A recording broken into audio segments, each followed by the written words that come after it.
प्रिय छात्रों नमस्कार। एनसीईआरटी गणित कक्षा 10वीं में आपका स्वागत है। हम लोग प्रश्नावली 5.2 को हल कर रहे हैं और इसमें हम लोग प्रश्न क्रमांक 1 कर चुके हैं। अब हम प्रश्न क्रमांक 2 करेंगे। तो इसमें हमें एक क्वेश्चन दिया गया है, निम्नलिखित में सही उत्तर चुनिए और उसका औचित्य दीजिए। तो इसे हम वस्तुनिष्ठ प्रश्न भी कह सकते हैं। तो पहला क्वेश्चन दिया गया है, समांतर श्रेणी 10, 7, 4 का 30वां पद क्या है। तो हमें 30वां पद ज्ञात करना है। तो इसमें सबसे पहले आपको कुछ बातें सीखनी है। जैसे कोई भी श्रेणी हो, अगर उसमें वह पद पूछा गया है, वह पद, यहाँ पे पहला पद, दूसरा पद, यहाँ पर 20वां पद, 30वां पद, इस तरीके से यदि पूछा जाता है और तो हम फॉर्मूला लगाएंगे n वां पद का। तो n वां पद का फॉर्मूला होता है an बराबर a plus n-1 into D. ये वाला आपको फॉर्मूला लगाना है जब भी आपसे वह पद पूछा गया हो। एक ट्रिक पकड़िए, वह पद शब्द लिखा है, इसका मतलब आप लगाएंगे an बराबर a plus n-1 into D. ये धीरे धीरे करके पूरे अध्याय में आपको सभी ट्रिक्स पता चल जाएंगी और आप सवाल देखते ही उसका हल कर दोगे। तो सबसे पहले आपको ध्यान रखना है, जो वह पद शब्द है ये n वां पद। n वां पद का मतलब होता है 30वां पद ज्ञात करना है, 20वां पद ज्ञात करना है। कौन सा पद ज्ञात करना है? जैसे हम लोग ज्ञात कर लेते थे, पहला पद होता है a, दूसरा पद होता है a प्लस 2d, इस तरीके से। लेकिन जब आपको यहाँ पर जैसे 30वां पद आप लोग कहते कि हम ये भी निकाल सकते थे a प्लस 29d। तो आप इस फॉर्मूले का यूज़ भी कर सकते हैं, लेकिन कभी कभी आपको पदों की संख्या निकालनी होती है और ऐसी स्थिति में हम ये वाला फॉर्मूला भी लगा सकते हैं। तो आपको यहाँ पर ऑप्शन होते हैं, आप ये वाला फॉर्मूला भी याद कर सकते हैं। यदि 30वां पद पूछा गया है तो आप लिख सकते हो an बराबर a plus n-1 into D, जहाँ n का मान 30 रहेगा और a और d सारणी से पता चलेंगे। जो भी आपकी श्रेणी होगी उससे पता चल जाएंगे। लेकिन आप इस वाले फॉर्मूले का भी यूज कर सकते हैं। इससे जो आंसर आएगा उससे ये भी आंसर उसी से आएगा, मतलब दोनों के आंसर समान होंगे। जैसे अगर आपसे कहा जाए 25वां पद, तो आप लिखोगे a प्लस 24d। तो 25वां पद पूछा है तो a प्लस 24d। यदि 28वां पद पूछा है तो क्या आप बता सकते हैं क्या होगा? तो a प्लस 28 पूछा है, इसलिए 28 में से 1 घटाइए, कितना आया? 27, तो a प्लस 27d। तो ये फॉर्मूले हम लगा सकते हैं। लेकिन इसमें कभी कभी हमें n का मान ज्ञात करना होता है, तो इन फॉर्मूले में n का मान अब नहीं हम देख सकते, या हमें an दिया हो, n ज्ञात करना है, तो कुछ कंडीशन ऐसी होती हैं जहाँ पर ये फॉर्मूला हमें लगाना ही पड़ता है। तो आपको ये फॉर्मूला भी याद रखना है। तो चलिए, अब ये जो फॉर्मूला है, अब हम अपनी श्रेणी की बात करेंगे और फिर कंपैरिजन कर लेंगे। जो हमें श्रेणी दी हुई है, जैसे 10, 7, 4 डैश डैश, तो इसमें जो पहले नंबर का पद है ये तो प्रथम पद कहलाता है, यानी a बराबर 10, ये प्रथम पद है।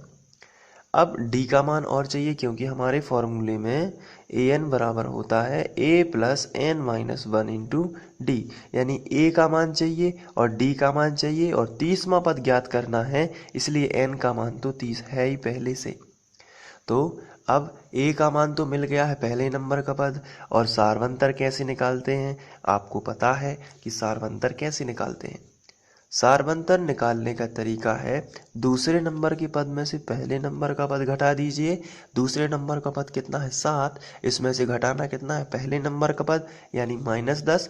तो यहाँ पर माइनस की संख्या बड़ी है इसलिए माइनस का तो चिन्ह आ जाएगा और 10 में से 7 जाएंगे तो 3। तो ये जो है ये सारबंतर है, ये प्रथम पद है। तो हम आसानी से 30वां पद निकाल सकते हैं, यानी हम लिख सकते हैं a और n का मान कितना है, चूंकि हमें 30वां पद निकालना है इसलिए n का मान 30 है।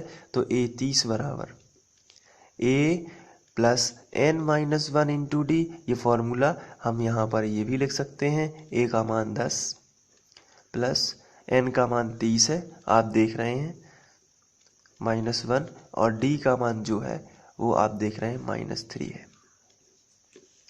तो इसको आगे आप सॉर्ट आउट करेंगे तो आएगा 10 प्लस 30 में से 1 जाएगा तो आएगा 29 और -3, इस तरीके से।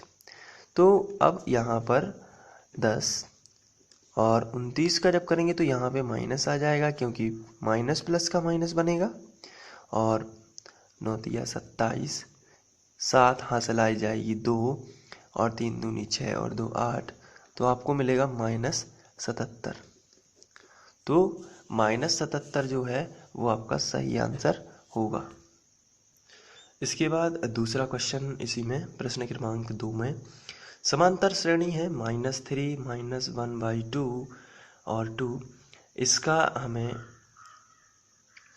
11वां पद जो है वो ज्ञात करना है।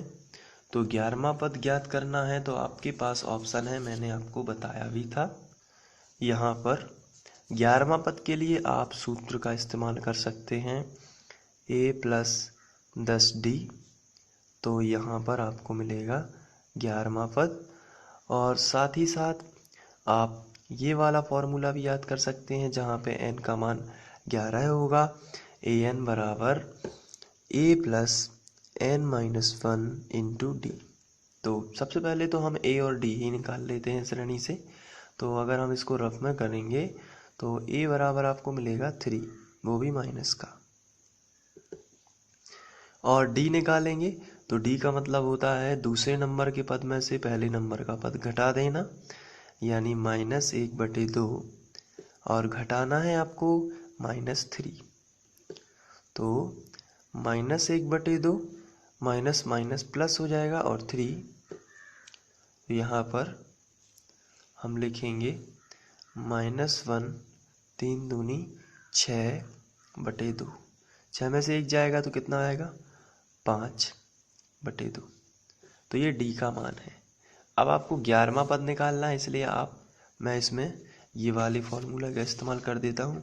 a11 बराबर 11वां पद निकालना है तो कितने d आएंगे, तो 11 में से 1 घटाया तो कितने आए 10, तो 10d। a का मान कितना है ऊपर देखिए -3 प्लस 10, और d का मान कितना है 5/2। तो यहाँ से आप कैंसिल कर सकते हैं क्योंकि ऊपर नीचे की संख्या कैंसिल हो जाएगी। तो 2 पंचे 10, -3 और 5 का गुणा 5 में किया तो 25 आ जाएंगे। 25 में से 3 जाएंगे तो आपका आंसर आएगा 22।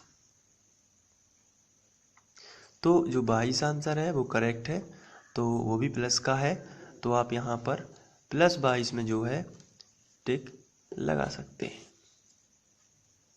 आशा करता हूँ कि आप लोगों को ये प्रश्न क्रमांक 2 समझ में आ गया होगा, और यदि समझ में आ गया है तो आप एक बार अपनी कॉपी पर इसे कर लीजिए और प्रैक्टिस करते रहिए। Thank you.